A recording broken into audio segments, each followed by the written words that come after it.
ایسی اور مزید ویڈیوز دیکھنے کے لیے ہمارے یوٹیوب چینل کو سبسکرائب کریں اور بیل آئیکن کو ضرور دبائیں. شکریہ.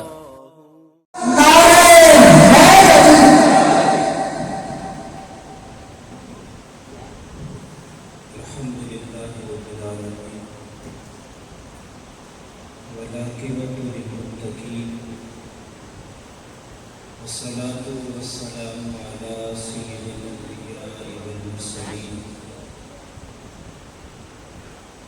أما بعد فأعوذ بالله من الشيطان الرجيم بسم الله الرحمن الرحيم قل لا أسألكم عليه أجرا إلا المودة في القربى آمنت بالله صدق الله مولانا العظيم وبلغنا رسوله النبي الكريم الرؤوف الرحيم اللهم نور قلوبنا بالقرآن وزين أخلاقنا بالقرآن ونجنا من النار بالقرآن وأدخلنا الجنة بالقرآن.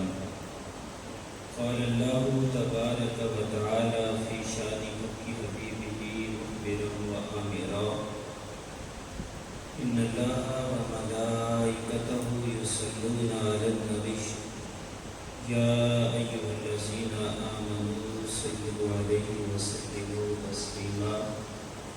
سبھی حضرات عقیدت شوق اور محبت کے ساتھ جھوم جھوم کے آقا اجلال کی بارگاہ میں درود و سلام کا نذرانہ پیش کریں. الصلاۃ والسلام علیک یا سیدی یا رسول اللہ. الصلاۃ والسلام علیک یا سیدی یا حبیب اللہ.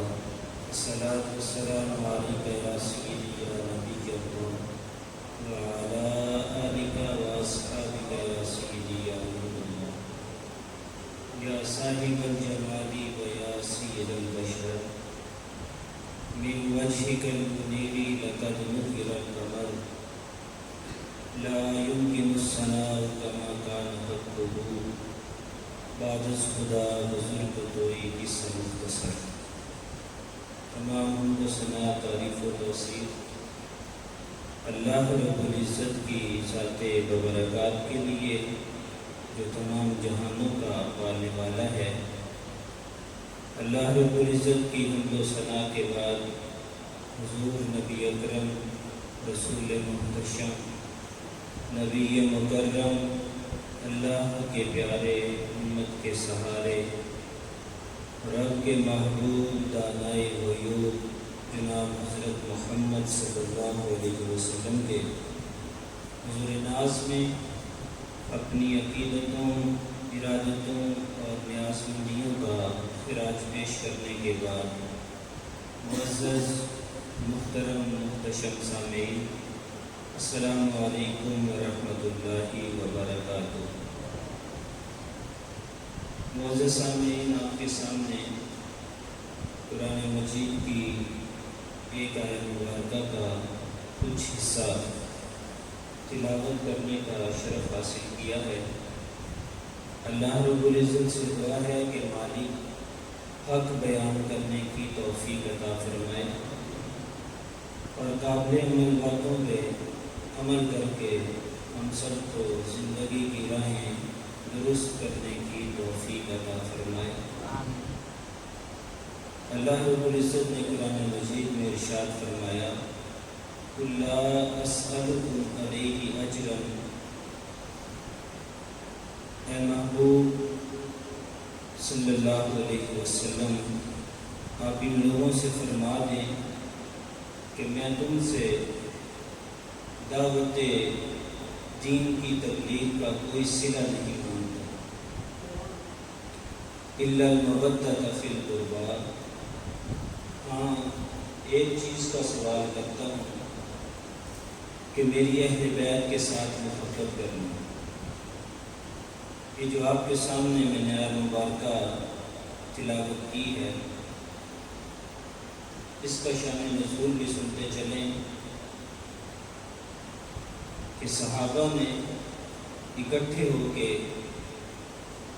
یہ آپس میں مشورہ کیا کہ نبی کریم صلی اللہ علیہ وسلم کو ہم نذرانے کی صورت میں کچھ رقم جو ہے وہ ان کو اکٹھی کر کے دیتے ہیں، کیونکہ وہ کار نبوت کی جو مصروفیات ہیں ان میں وہ مصروف ہیں، تو ہم ایسا کرتے ہیں کہ کچھ نذرانے کے طور پہ نبی کریم صلی اللہ علیہ وسلم کو کچھ پیسے یا کچھ نذرانہ جو ہے وہ ہم دے دیں گے۔ اس طرح ان کا کام بھی چلتا رہے گا اور کار نبوت کی جو مصروفیات ہیں وہ بھی حل ہو جائیں گی۔ مثال کے طور پہ جب ہم کسی امام کو رکھتے ہیں، اس کے لیے یہ جو تنخواہ کا معاملہ رکھا جاتا ہے، سارے لوگ اکٹھے ہوتے ہیں اور ہم ان کو کہتے ہیں کہ علامہ صاحب ہم نے آپ کے لیے اتنی تنخواہ مقرر کی ہے۔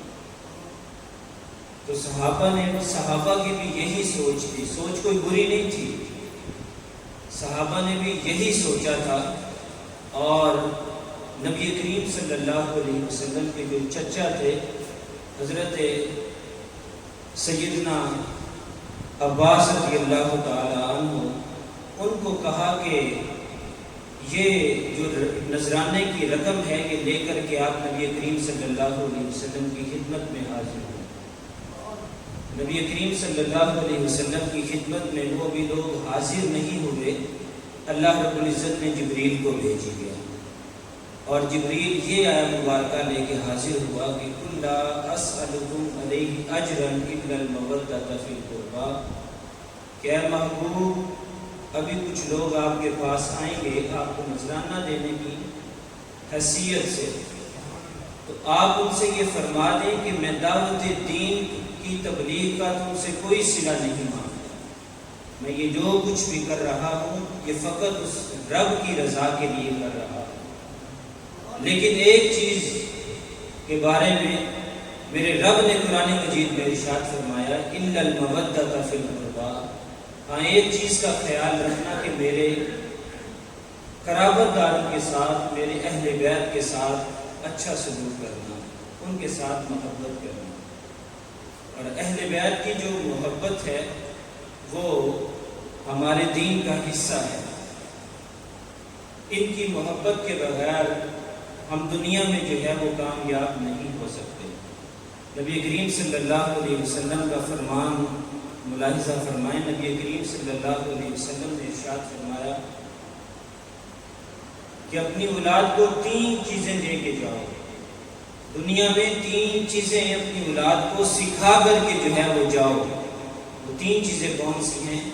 حب نبیکم، نبی کریم صلی اللہ علیہ وسلم کی محبت، وحب اہل بیتہ، نبی کریم صلی اللہ علیہ وسلم کے اہل بیت کی محبت، اور تیسرے نمبر پہ کیا ارشاد فرمایا؟ وتلاوت القرآن، اور قرآن کریم کی تلاوت سکھا کے جاؤ۔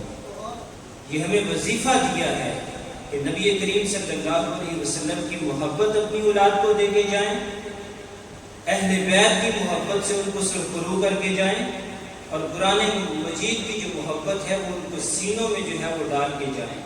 یہ ہمیں زندگی گزارنے کا جو وظیفہ ہے، جو ڈھب ہے اور جو طریقہ ہے وہ ہمیں بتا دیا گیا ہے۔ تو اہل بیت کی جو محبت ہے وہ ہمارے دین کا حصہ ہے۔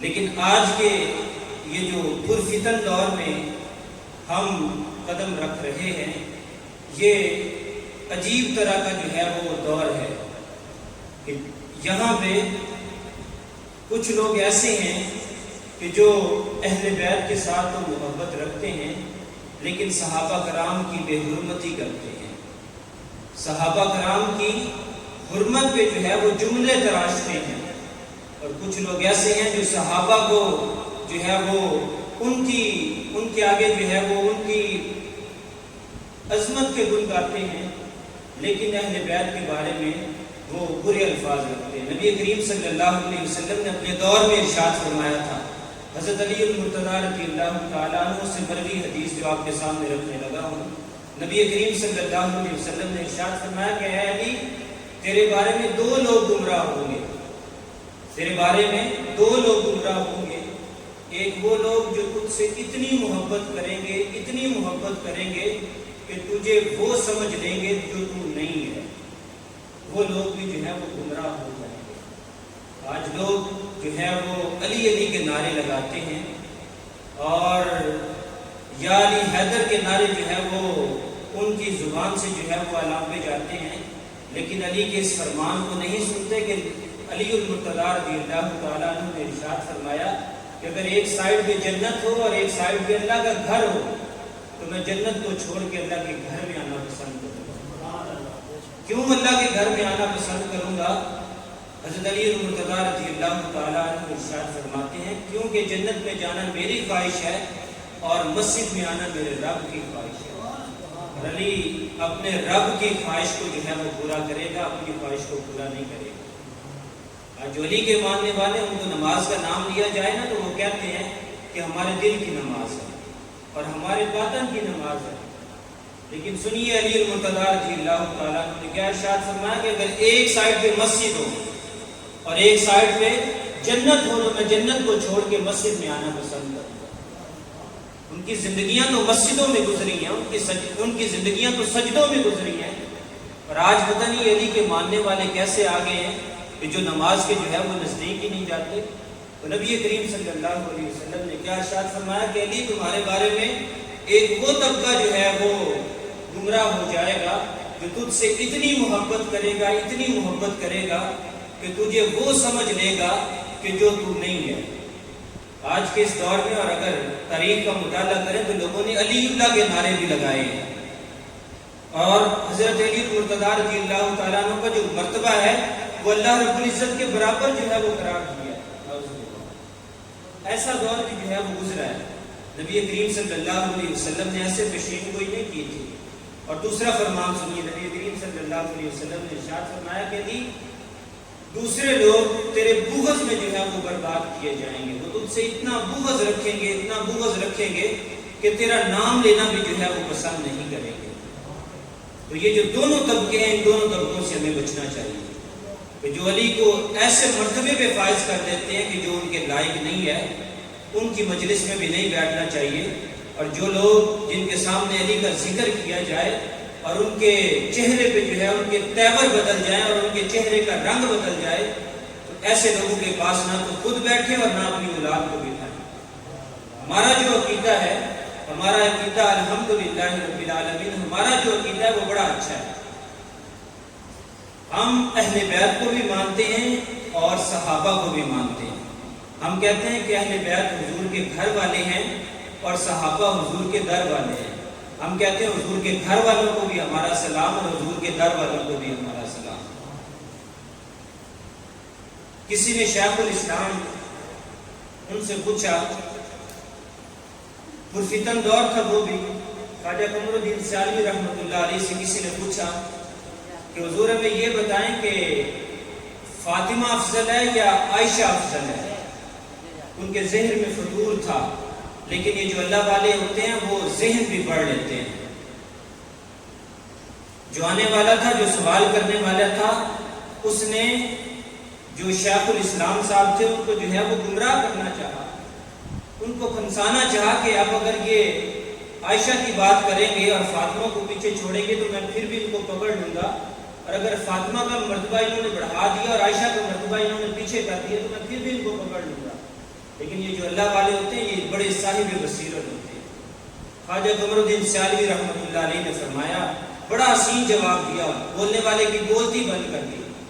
آپ نے فرمایا کہ بیٹا اگر دیکھا جائے بیوی ہونے کی حیثیت سے تو عائشہ بیوی ہے نبی کی اور فاطمہ بیوی ہے علی کی، بھلا علی کی بیوی نبی کی بیوی کے برابر ہو سکتی ہے؟ اور دوسرے نمبر پہ فرمایا کہ اگر دیکھا جائے بیٹی ہونے کی حیثیت سے تو فاطمہ بیٹی ہے نبی کی اور عائشہ بیٹی ہے ابو بکر کی، کیا ابو بکر کی بیٹی نبی کی بیٹی سے افضل ہو سکتی ہے؟ تو وہ جو آنے والا تھا اس کی جو خباثت تھی اس کا منہ بھی جو ہے وہ بڑی اچھی طرح سے چپ کروا دیا۔ تو ہمارا الحمدللہ جو عقیدہ ہے، ہم جس عقیدے کے ماننے والے ہیں، ہم کہتے ہیں کہ صحابہ کو بھی ہمارا سلام اور اہل بیت کو بھی ہمارا سلام، کیونکہ اہل بیت حضور کے گھر والے ہیں اور صحابہ حضور کے در والے ہیں۔ آج کے اس پرفتن دور میں لوگ اہل بیت کی محبت کو اس قدر آگے لے کے جاتے ہیں کہ صحابہ کے اوپر بھونکتے ہیں۔ یہ پچھلے دنوں 9 محرم الحرام کے دن ایک علوی نامی ایک جو ہے وہ شیعہ ذاکر نے منبر کے اوپر بیٹھ کے ہزاروں لوگوں کے سامنے سیدنا صدیق اکبر رضی اللہ تعالیٰ عنہ کو کافر کہا ہے، نعوذ باللہ۔ ہزاروں کے مجمع کے اندر بیٹھ کر لوگوں نے واہ واہ کی ہے۔ لوگ نہیں جانتے کہ صدیق اکبر کس ہستی کا نام ہے، لوگ نہیں جانتے کہ صدیق اکبر نے اسلام کی خاطر جو ہے وہ کیا کچھ قربان کیا۔ ذرا تاریخ پڑھ کے دیکھیں، آپ کو پتہ چلے گا کہ صدیق اکبر کس ہستی کا نام ہے۔ جب غزوے کے لیے جو ہے وہ مال مانگا جاتا ہے تو صدیق اکبر گھر میں ایک سوئی بھی نہیں چھوڑتے، ٹاٹ کا خرقہ پہنتے ہیں اور جو ہے وہ جو چمڑے کی جو ہے وہ جوتا پہنتے ہیں اور باقی سارا کچھ لا کے راہ خدا میں جو ہے وہ وقف کر دیتے ہیں۔ نبی کریم صلی اللہ علیہ وسلم پوچھتے ہیں کہ صدیق کیا گھر میں بھی کچھ چھوڑا ہے؟ کہا حضور گھر میں اللہ کافی اور اس کا رسول کافی ہے۔ یہ تھے وہ صدیق جنہوں نے اپنے شانوں کے اوپر نبی کریم صلی اللہ علیہ وسلم کو بٹھا کے غار حرا میں، غار جو ہے وہ ثور میں لے کے گئے اور وہاں پہ ان کی خدمت کی۔ نبی کریم صلی اللہ علیہ وسلم نے جب ہجرت کا اعلان فرمایا تو صحابہ کو اکٹھا کیا اور کہا کہ ایک ایک کر کے یا دو دو کر کے جو ہے وہ صحابہ مدینہ کی طرف ہجرت کر جائے، کیونکہ حالات اچھے نہیں تھے، حالات جو ہے وہ آسودہ نہیں تھے اور جو کافر تھے وہ مسلمانوں کے خون کے پیاسے بنے ہوئے تھے۔ تو جو سب سے پہلے ہجرت کی وہ ام سلمہ رضی اللہ تعالی عنہ اور ابو سلمہ رضی اللہ تعالی انہوں نے جو ہے وہ سب سے پہلے جو ہے وہ ہجرت کی۔ نبی کریم صلی اللہ علیہ وسلم باری باری صحابہ کو کہتے کہ تم بھی چلے جاؤ، تم بھی چلے جاؤ، تم بھی چلے جاؤ۔ صدیق اکبر بھی باس بیٹھے ہوئے تھے۔ نبی کریم صلی اللہ علیہ وسلم نے ارشاد فرمایا کہ صدیق تم نہیں جاؤ گے۔ جب صدیق نے یہ سنا نا تو چھما چھما آنکھوں سے جو ہے وہ آنسو جاری ہو گئے، رونا شروع کر دیا اور کہا کہ حضور مجھ سے غلطی کیا ہو گئی ہے کہ سارے جا رہے ہیں، آپ بھی جا رہے ہیں اور صدیق یہاں پہ رہے، بھلا صدیق جو ہے وہ حضور کے بنا یہاں پہ رہ سکتا ہے؟ تو نبی کریم صلی اللہ علیہ وسلم مسکرا پڑے، اپنے عاشق کی حالت زار پہ جو ہے وہ رحم آیا اور مسکرا پڑے اور کہا کہ ابو بکر تمہیں کس نے کہا کہ تم نہ جاؤ، تمہیں میں ساتھ لے کے جاؤں گا۔ وہ ابو بکر جن کی خاطر نبی کریم صلی اللہ علیہ وسلم نے ارشاد فرمایا کہ میں نے دنیا میں ہر بندے کا جو ہے وہ احسان کا بدلہ دے دیا، ہر بندے کا احسان کا جو ہے وہ میں نے بدلہ اس دنیا میں دے دیا ہے، لیکن ابو بکر کی ذات ایسی ہے کہ اس کے احسان کا بدلہ میں نہیں دے سکتا بلکہ قیامت والے دن میرا رب دے گا۔ اور آج اسی صدیق اکبر کو منبر پہ بیٹھ کے گالیاں دی جائیں اور ان کو جو ہے وہ کافر کہا جائے تو بھلا ایسے لوگوں کی مجمع میں جو ہے وہ بیٹھنا چاہیے؟ ایک لمحے کے لیے بھی ان لوگوں کی مجلسوں میں نہیں بیٹھنا چاہیے۔ ہمارے ان لوگوں کے ساتھ جو ہے وہ کوئی تعلق نہیں ہے، ہم اہل بیت کے ماننے والے ہیں، ہم اہل بیت سے محبت کرنے والے ہیں، لیکن اگر کوئی اہل بیت کی آڑ میں صحابہ کے اوپر بھونکتا ہے تو ہم ایک لمحے کے لیے بھی ان کے پاس نہیں بیٹھیں۔ لوگ سیدنا عمر فاروق رضی اللہ تعالیٰ عنہ کو گالیاں دیتے ہیں، وہ کہتے ہیں کہ انہوں نے جو ہے وہ خلافت چھینی تھی، خلافت حق تھا حضرت علی مرتضیٰ رضی اللہ تعالیٰ عنہ کا، وہ سب سے پہلے خلیفہ تھے، انہوں نے حق چھینا تھا۔ لیکن عمر فاروق رضی اللہ تعالیٰ عنہ جب جو ہے وہ منبر پہ بیٹھے تھے تو آپ کے مشیروں میں جو سب سے پہلا آدمی تھا وہ علی مرتضیٰ رضی اللہ تعالیٰ عنہ، جو علی مرتضیٰ رضی اللہ تعالیٰ عنہ خیبر کے دروازے کو اکھاڑ کے پھینک سکتا ہے، اگر اس کا حق اس کو نہ دیا جائے تو کیا وہ تلوار سونپ کے ابو بکر اور عمر کے سامنے نہیں کھڑا ہو سکتا؟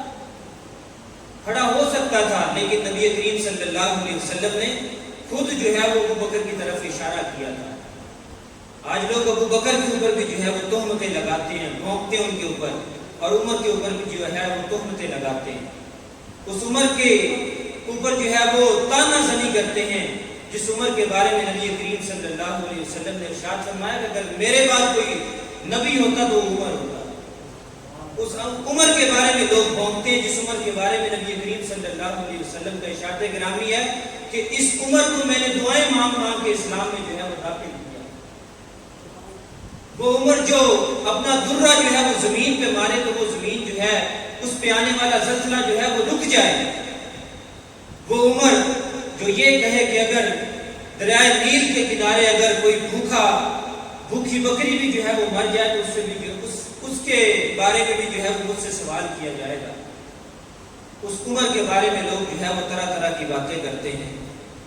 حضرت علی المرتضیٰ حضرت عمر فاروق رضی اللہ تعالیٰ عنہ کا زمانہ ہے، آپ خلیفۃ المسلمین تھے، دوسرے خلیفہ تھے، اور یہ کوئی عام خلیفہ نہیں تھے، 23 لاکھ مربع میل کے حاکم تھے۔ یہ 23 لاکھ مربع میل تھوڑی حکمرانی نہیں بنتی، تقریباً آدھی دنیا بنتی ہے۔ شرق سے لے کے غرب تک جو ہے وہ آپ کی خلافت کے چرچے تھے۔ کیسر و کسرا آپ کے نام سے جو ہے وہ کانپتے تھے۔ آپ کے ایک صاحبزادے تھے جن کا نام تھا عبداللہ ابن عمر رضی اللہ تعالیٰ عنہ، آپ کے صاحبزادے تھے، یہ امام حسین رضی اللہ تعالیٰ عنہ کے ساتھ کھیل رہے تھے۔ ان کا آپس میں جھگڑا ہوا، کسی بات پہ جھگڑا ہوا۔ یہ امیر المومنین کے بیٹے تھے اور وہ شہزادہ رسول تھے۔ وہ سیدہ طیبہ طاہرہ زاہدہ عابدہ سیدہ النساء فاطمہ الزہرا رضی اللہ تعالیٰ عنہا کے نفس جگر تھے۔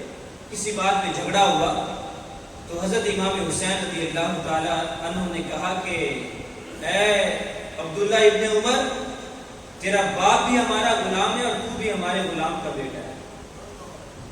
تھے کون؟ 23 لاکھ مربع میل کے حاکم تھے۔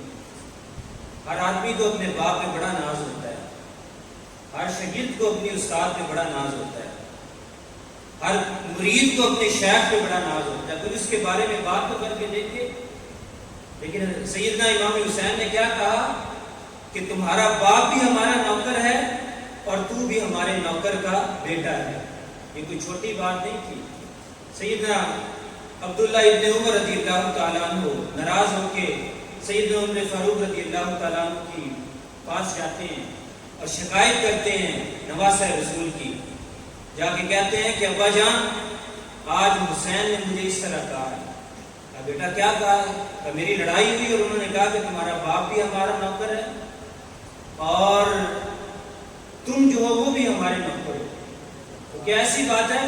آپ خلیفہ ہیں اور 23 لاکھ مربع میل کے حاکم ہیں، اور امام حسین جو ہیں وہ ایسی بات کہتے ہیں۔ تو جب حضرت عمر فاروق رضی اللہ تعالیٰ عنہ نے یہ بات سنی نا تو چھما چھم آنکھوں سے آنسو برسے، گڑ گڑا کے روئے، اور عبداللہ ابن عمر کو اپنے پاس بٹھایا اور کہا کہ بیٹا انہوں نے ٹھیک کہا ہے، تم عمر کے بیٹے اور عمر خطاب کا بیٹا تھا۔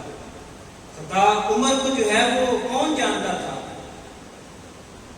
عمر کو اس زمانے میں جو ہے وہ کوئی بھی نہیں جانتا تھا۔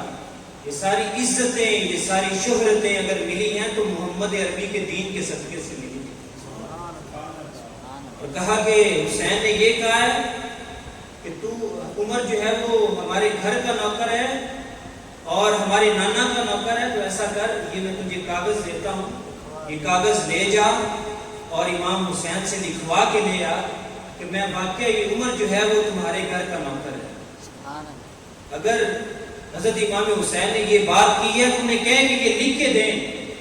حضرت عبداللہ ابن عمر بڑے پریشان ہوئے کہ میں نے تو آپ کی شکایت لگائی تھی اور میں تو سمجھتا تھا کہ یہ حضرت امام حسین کو ابھی جو ہے وہ دربار میں طلب کریں گے اور ان سے پوچھیں گے کہ تمہاری یہ جرت کہ تم نے جو ہے وہ خلیفۃ المسلمین کے بیٹے کے ساتھ جو ہے وہ زیادتی کی ہے۔ لیکن کیا کہا کہ یہ کاغذ لے جاؤ اور حسین سے لکھوا کے لے آؤ۔ جب عبداللہ ابن عمر جانے لگے نا تو حضرت عمر فاروق رضی اللہ تعالیٰ عنہ نے کہا کہ ٹھہرو میں جاتا ہوں۔ دوڑے دوڑے گئے، جوتا بھی نہیں پہنا، جا کے جو ہے وہ دروازہ رسول پہ دستک دی۔ سیدنا امام حسین باہر نکلے۔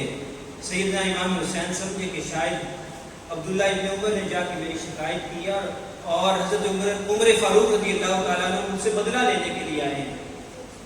کہا کہ کیا معاملہ ہے؟ کہا شہزادے آپ نے ایک بات کی ہے، اس بات کا میں جو ہے وہ پتہ لگانا چاہتا ہوں کہ کیا واقعی آپ نے یہ بات کی ہے؟ پوچھے کیا بات ہے؟ کہا کہ آپ نے یہ کہا ہے کہ عمر بھی ہمارے گھر کا نوکر ہے اور عمر کا بیٹا عبداللہ ابن عمر بھی ہمارے گھر کا نوکر ہے۔ کہا ہاں میں نے یہ بات کی ہے۔ عمر فاروق رضی اللہ تعالیٰ عنہ نے اپنا امامہ اتار کے جو ہے وہ امام حسین کے قدموں میں رکھا. سبحان اللہ. امام حسین کے قدموں میں رکھا اپنا جو ہے وہ امامہ اتار کے, اور اپنے بالوں کو پکڑ کے کہا کہ اے حسین, اے شہزادہ رسول, یہ جو بات تو کر رہا ہے نا, یہ ذرا مجھے کاغذ میں لکھ کے دے دے. جب میزان پہ میرے عمل تولے جائیں گے اور عمر سے حساب مانگا جائے گا تو میں یہ پرچی دکھا دوں گا کہ مجھے تو امام حسین نے اپنا نوکر کہہ کے بلایا. سبحان اللہ. نعرہ تکبیر, نعرہ رسالت, نعرہ حیدری, حیدری, حیدری. یہ تھے حضرت امام حسین رضی اللہ تعالیٰ عنہ کی محبت اور حضرت عمر فاروق رضی اللہ تعالیٰ عنہ کی محبت. کتنا پیار تھا ان میں یار. بلکہ قرآن مجید کا جو ہے وہ یہاں پہ واضح اسلوب آپ کے سامنے ہے. اشداء علی الکفار رحماء بینہم. ان کے بارے میں جو ہے کہ آیا مبارکہ صحابہ کے بارے میں ہے کہ وہ کفار کے اوپر جو ہے وہ سخت ہیں اور آپس میں جو ہے وہ بڑے رحم دل ہیں. جب قرآن کا واضح حکم موجود ہو تو پھر وہاں پہ کسی کا قول جو ہے وہ کچھ نہیں کہتا. قرآن کا واضح حکم جو ہے وہ موجود ہے کہ جو صحابہ ہیں وہ آپس میں کیا ہے, آپس میں ان کا جو تعلق ہے وہ مہربانی والا ہے, رحم دلی والا ہے, لیکن کفار کے اوپر جو ہے وہ سخت ہیں. اشداء علی الکفار رحماء بینہم, آپس میں جو ہے وہ رحم کرنے والے ہیں. تو پھر ہم کہیں کہ دو شہزادوں کی جنگ تھی, ایک شہزادہ جیت گیا اور ایک شہزادہ جو ہے وہ ہار گیا, اور ایسا کنسیپٹ اگر ہم رکھیں تو پھر ہمیں مسلمان کہلانے کا حق نہیں ہے. سیدنا امام حسین رضی اللہ تعالیٰ عنہ نے اس دین کی خاطر جو ہے وہ اپنے نانا کا دین بچانے کے لیے جو ہے وہ 72 لاشیں کٹوا دیے تھے. 72 لوگوں کی جو ہے وہ جانیں قربان کر دی تھی. آپ نے یہ نہیں دیکھا تھا کہ یہ میرا جو ہے وہ چھوٹا علی اصغر ہے, آپ نے یہ نہیں دیکھا تھا کہ یہ میرا بڑا علی اکبر ہے. آپ نے اپنی جان کی پرواہ نہیں کی تھی, بلکہ اپنا سارا کچھ جو ہے وہ اپنے نانا کے دین کو بچاتے ہوئے اپنا سارا کچھ جو ہے وہ رائے خدا میں سپرد کر دیا. آج ہم کہتے ہیں کہ دین پہ چلنا بڑا مشکل ہے. میں کہتا ہوں کہ تمہارے لیے دین پہ چلنا مشکل ہے یا کربلا کے اس قاری کے لیے دین پہ چلنا مشکل تھا کہ جس نے کربلا کے ریگزار پہ اپنی پیشانی جو ہے وہ رب کے حضور جھکائی اور سبحان ربی الاعلیٰ کے نغمے علام پہ اور 72 جانوں کا نذرانہ پیش کر کے کہا کہ مولا اللہم رضن بقضائکا وصبرن علی بلائکا وتسلیمن لامرکا سبحان ربی الاعلیٰ, سبحان ربی الاعلیٰ, سبحان ربی الاعلیٰ. اے اللہ جو تو نے دکھ دیے وہ حسین نے قبول کیے, جو تیری رضا تھی حسین نے اس کو تسلیم کیا. حسین تجھ پہ راضی ہے, بتا کیا تو بھی حسین پہ راضی ہے یا نہیں راضی؟ یہ تھے حسین کے آخری کلمات. سر سجدے میں تھا اور جو ہے وہ سر سجدے میں جو ہے وہ کٹا دیا. جو ابن مرتضیٰ نے کیا کام خوب ہے, قربانی حسین کا انجام خوب ہے.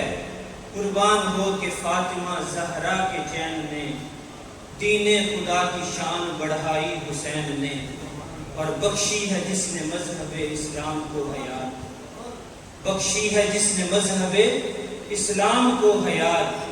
کتنی عظیم حضرت شبیر کی اولاد, میدان کربلا میں شہ خشک سال نے سجدے میں سر کٹا کے فاطمہ کے لال نے زندگی بخش دی بندگی کو, آبرو دین حق کی بچا لی. وہ محمد کا پیارا نواسا جس نے سجدے میں گردن کٹا لی. آج ہم کہتے ہیں کہ دین پہ چلنا بڑا مشکل ہے. وہ کہہ رہے ہیں کہ جو مسجد میں آتے ہیں تو پنکھے چل رہے ہیں, قلین بچھے ہوئے ہیں. اگر گرمی میں آتے ہیں تو ٹھنڈا پانی دستیاب ہے, اگر گرمی میں اور سردی میں آتے ہیں تو گرم پانی جو ہے وہ دستیاب ہے. قلین کے اوپر, نرم قلین کے اوپر پیشانی رکھ کے ہم کہتے ہیں کہ دین پہ چلنا بڑا مشکل ہے. یار تمہارے لیے دین پہ چلنا مشکل تھا یا بلال حبشی کے لیے دین پہ چلنا مشکل تھا؟ جن کو تپتی ہوئی ریت پہ لٹایا گیا, جن کی زبان پہ جو ہے وہ انگارے رکھے گئے, جن کے گلے میں رسا ڈال کے جو ہے وہ کھینچا گیا, اور حضرت بلال حبشی رضی اللہ تعالیٰ عنہ پہ یہ سارے ظلم کیے جا رہے تھے اور بلال آگے سے ہنس رہے تھے. کسی نے پوچھا بلال یہ تو رونے کا وقت ہے اور تو ہنس رہا ہے؟ تو بلال نے کیا خوب جواب دیا. بلال نے کہا کہ تم جاؤ نا بازار میں مٹی کا برتن خریدنے کے لیے تو تم اسے ٹھونک بجا کے دیکھتے ہو کہیں یہ کچا تو نہیں ہے. آج اس بلال کو میرا رب خرید رہا ہے اور میرا رب دیکھ رہا ہے کہ کہیں بلال کچا تو نہیں ہے. بلال کہتا ہے کہ یہ ساری چمڑی اتر جائے گی لیکن بلال اس تک نہیں کرے گا. تو یہ تھے وہ لوگ جنہوں نے جو ہے وہ دین کی سربلندی کے لیے کام کیا. آج ہم یا حسین کے نعرے تو لگاتے ہیں لیکن حسینیت کے جو پیغام اس کو ہم بھول جاتے ہیں. کیا 10 دن جو ہے وہ سوگ منانے کا نام حسینیت ہے؟ کیا حسین نے یہ درس دیا تھا کہ 10 دن سوگ منانا ہے بس؟ ان 10 دن کے اندر جو ہے وہ سوشل میڈیا کے اوپر آپ نے جو ہے وہ گانے نہیں سننے، سوشل میڈیا کے اوپر ڈرامے نہیں دیکھنے، اس کے بعد 11 ماہ اور 20 دن جو ہے وہ آپ جو چاہے مرضی کریں؟ نہیں میرے بھائی، جو حسینیت ہے وہ یہ ہے کہ سر سے لے کے پاؤں تک آپ کو حسینیت کو قبول کرنا پڑے گا. آپ کی اگر شادی کی جو ہے وہ اگر شادی کے فنکشن ہوں تو ہمارے شادی کے فنکشن تب تک مکمل نہیں ہوتے جب تک رسم حنا ہماری مکمل نہیں ہوتی. ان کو یہ حسین کا جو فرمان ہے یہ سامنے رکھنا چاہیے. انہیں یہ دیکھنا چاہیے کہ حسین نے کتنی قربانیاں دی تھی اپنے نانا کے دین کو بچانے کے لیے، اور آج ہم نے اس دین کا جو ہے وہ کیا حال کر دیا. آج ہمیں کہا جاتا ہے کہ آؤ مسجد میں، آؤ اپنی پیشانیاں جھکاؤ مسجد میں، تو ہم کہتے ہیں کہ ہمارے کپڑے دھوئے. حضرت امام حسین رضی اللہ تعالیٰ عنہ کی کہانی پڑھ کے دیکھیں. حضرت امام زین العابدین جن کو بیمار کربلا بولا جاتا ہے، 14 سال کی عمر تھی جب کربلا میں یہ مارکا پیش آیا. بیمار تھے، سارا کچھ اپنی آنکھوں سے دیکھا، اجڑے ہوئے خیمے بھی دیکھے، جوان علی اکبر کا لاشا بھی دیکھا، ننھے علی اصغر کا جو ہے وہ لاشا اور ان کے حلق میں تیر کا بس ہوتا بھی دیکھا، اور اپنے بابا کا جو ہے وہ سر نیزے کے اوپر جو ہے وہ لٹکا ہوا بھی دیکھا. اور ان کو جو ہے وہ باندھ دیا گیا، ہاتھوں میں ہتھکڑیاں ڈالی گئی، پاؤں میں جو ہے وہ بیڑیاں ڈالی گئی، اور اونٹوں کے اوپر جو ہے وہ باندھا گیا. اور جو حضرت سکینہ رضی اللہ تعالیٰ عنہ تھی ان کو بھی جو ہے وہ باندھا گیا. تو جب رات کا پہر ہوا، لاشوں کے اوپر سے گزر کر کے جو ہے وہ دمشق کی بازار کی طرف جا رہے تھے، تو جب رات کا وقت ہوا نا تو سنیے امام زین العابدین نے کیا فرمایا. امام زین العابدین فرماتے ہیں کہ پھوپھو جان، کیا چند لمحوں کے لیے میرے بابا کا سر جو ہے وہ میرے جھولی میں نہیں آ جاتا؟ یہ کون کہہ رہا ہے؟ یہ ایک بیٹا اپنی باپ کی جو ہے وہ جن کا سر جو ہے وہ نیزے کے اوپر لٹکایا گیا، ان کے لیے کہا جا رہا ہے کہ پھوپھو جان، کیا میرے بابا کا جو سر ہے وہ تھوڑی دیر کے لیے میری گود میں نہیں آ جاتا؟ لیکن وہ سر جو ہے وہ کٹ کے بھی جو ہے وہ بلند تھا.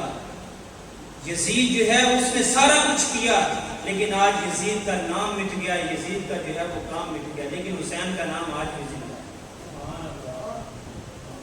حسین کا پیغام آج بھی زندہ ہے، حسین کا نام آج بھی زندہ ہے، حسین ہمارے دلوں میں آج بھی زندہ ہے.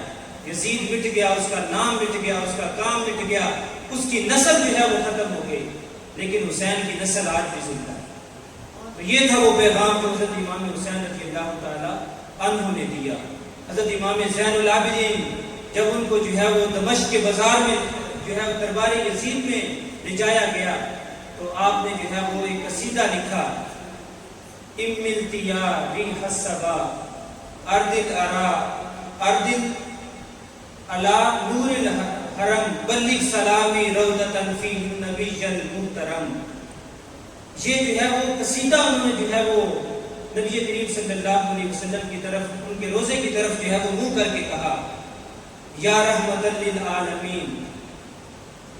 نبی کریم صلی اللہ علیہ وسلم کو یہ قصیدہ جو ہے وہ انہوں نے ہواؤں کے ہاتھ پیغام بھیجا کہ اے نانا جان، اپنے نواسے کو دیکھیں کہ ان کی حالت کیا، ان کو زنجیروں میں جکڑا ہوا ہے، ان کو پکڑا ہوا ہے. اپنے نواسے کو دیکھیں ان کا سر جو ہے وہ نیزے کے اوپر رکھا گیا.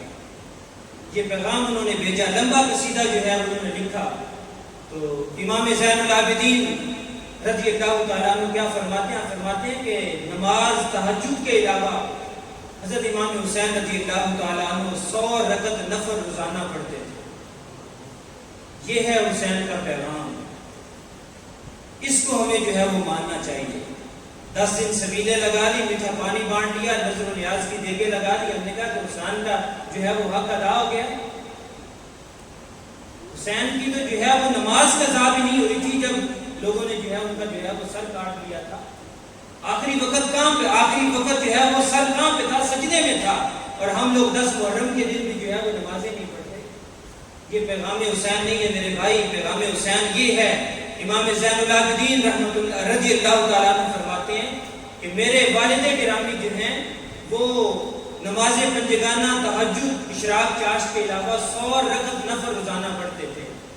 صرف یہ نہیں تھا، 10 پارے روزانہ قرآن مجید کی تلاوت کرتے تھے، 3 دن کے اندر قرآن مجید ختم کرتے تھے۔ یہ ہے پیغام حسین، اس کو اپناؤ نا، قرآن کو سینے سے لگاؤ نا، جو انہوں نے پیغام دیا اس پیغام کو سینے سے لگاؤ نا، پھر پتہ چلے کہ حسینیت ہوتی کیا ہے۔ تو عزیز بھائیو، حضرت امام حسین رضی اللہ تعالیٰ عنہ جو پیغام دیا ہے ان کو سینے سے لگاؤ، ان کو جو ہے وہ اپنے من میں بٹھاؤ، اپنے دل میں ان کی آواز کو بٹھا کے جاؤ کہ سیدنا امام حسین رضی اللہ تعالیٰ عنہ نے جو کفر و شرک کے آگے جو ہے وہ اپنا سارا کچھ قربان کر دیا۔ آج لوگوں نے جو ہے وہ نبی ہونے کے دعوے کیے اور خدا ہونے کے بھی دعوے کیے۔ کہ پچھلے دنوں افغانستان کے اندر سوشل میڈیا کے اوپر آپ نے دیکھا ہوگا کہ ایک شخص نے جو ہے وہ نبی ہونے کا دعویٰ کیا۔ کسی نے کہا کہ میں نبی، کسی نے کہا کہ میں اللہ ہونے کا بھی جو ہے وہ لوگوں نے دعویٰ کیا، لیکن آج تک کسی نے حسین ہونے کا دعویٰ نہیں کیا۔ کوئی گھر لٹائے تو دعویٰ کرے، کوئی جوان علی اکبر کا لاشا اپنے کندھوں پہ اٹھائے تو دعویٰ کرے، کوئی ننھے علی اصغر کے حلق پہ تیر جو ہے وہ پیوست کروائے تو دعویٰ کرے، جو 72 لاشیں اپنے گھر کے جو ہے وہ دین کی راہ میں لٹائے تو دعویٰ کرے کہ حسین ہوتا کیا ہے۔ آج تک کسی بندے نے جو ہے وہ حسین ہونے کا دعویٰ نہیں کیا۔ حسینیت ایسے زندہ نہیں ہوتی میرے بھائی، پیغام حسین کو ہمیں جو ہے وہ دلوں میں بٹھانا پڑے گا، پیغام حسین کو ہمیں اپنے بچوں کو بتانا پڑے گا کہ حضرت امام حسین رضی اللہ تعالیٰ عنہ نے ہمیں پیغام کیا دیا ہے۔ اللہ رب العزت سے دعا ہے جو بھی کہا گیا اس کو اپنی بارگاہ میں قبول فرمائے اور ہم سب کو عمل کا جذبہ عطا فرمائے۔ وآخر دعوانا الحمد للہ رب العالمین۔